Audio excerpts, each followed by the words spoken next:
Ternyata Yesus itu untuk pertama kalinya dilantik menjadi seorang Tuhan, peristiwa itu baru terjadi pada tahun 325 Masehi. Para ilmuwan telah menemukan sebuah artefak yang paling penting sejak ditemukannya gulungan laut mati. Jadi mereka menemukan sebuah prasasti yang menuliskan Yesus adalah Tuhan. Keindahan artefak ini juga menjadi bukti yang membantah tuduhan yang mengatakan bahwa Yesus baru diangkat menjadi Tuhan ketika Konsili Nisia diadakan pada tahun 325 Masehi. Dan ini adalah penjelasannya.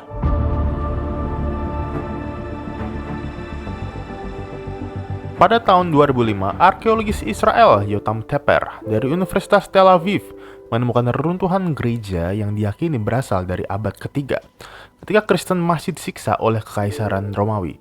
Di antara penemuan tersebut terdapat mosaik berukuran kira-kira 54 meter persegi dengan bahasa Yunani yang menjelaskan status bahwa itu adalah gereja Yesus Kristus. Mosaik tersebut berbentuk ichthys, yaitu ikan, sebuah simbol Kristen mula-mula. Dikatakan bahwa gereja ini mungkin adalah gereja tertua yang tersisa di Megiddo. Reruntuhan itu ditemukan di dasar sebuah penjara militer dan otoritas Israel merencanakan untuk memindahkan penjara tersebut. Inskripsi gereja Megiddo menyebut nama seorang pejabat Romawi, Gaianus, sebagai orang yang mendonasikan uangnya sendiri untuk membuat mosaik tersebut. Beberapa pihak heran mengapa seorang Romawi mengambil resiko yang berhubungan dengan karirnya bahkan nyawanya untuk membuat sebuah gereja. Gaianus, seorang perwira Romawi, kemungkinan memiliki posisi sosial dan ekonomi yang cukup tinggi, memungkinkan dia untuk mendukung proyek ini. Fakta bahwa dia disebut sebagai saudara oleh komunitas Kristen awal menunjukkan bahwa dia mungkin seorang Kristen atau setidaknya bersimpati pada agama Kristen, meskipun kekristenan saat itu masih dilarang di Kekaisaran Romawi.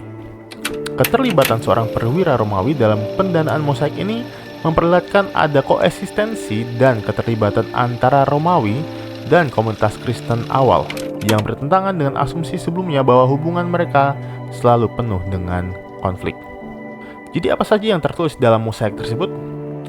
Mosaik ini memuat beberapa prasasti dalam bahasa Yunani, masing-masing memberikan wawasan tentang kehidupan Kristen awal. Mosaik tersebut mencantumkan nama 5 perempuan: Primila, Syriasa, Dorothea, Kereste, dan Akeptos. Mosaik ini menekankan peran penting perempuan dalam gereja awal. Salah satu prasasti yang paling signifikan berbunyi, Akeptos yang mencintai Tuhan telah mempersembahkan meja ini kepada Tuhan Yesus Kristus sebagai peringatan.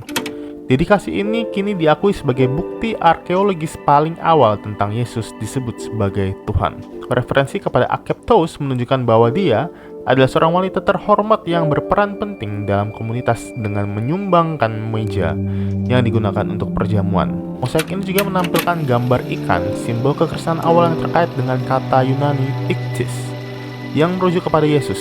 Simbol ini berkaitan dengan kisah Alkitab, seperti panggilan Yesus kepada Petrus dan Andreas untuk menjadi penjala manusia, dan mujizat penggandaan roti dan ikan. Saat ini, mosaik tersebut sedang dipamerkan di Museum of the Bible di Washington DC, di mana para pengelola museum tidak henti-hentinya menyoroti signifikansinya sebagai penemuan arkeologi yang tak tertandingi yang membuat pemahaman baru tentang gereja awal. Setelah pameran di Museum of the Bible berakhir pada Juli 2025, dekorasi lantai yang sakral ini akan dikembalikan ke Israel dan dipamerkan di lokasi asli tempat mosaik tersebut ditemukan. Begitu dekatnya dan terkaitnya kekristenan dengan sejarah, menunjukkan kekonsistenan dan kebenaran Kristen meskipun diserang oleh orang-orang yang memusuhinya. Jadi bagaimana menurut kalian? Silahkan tulis di kolom komentar.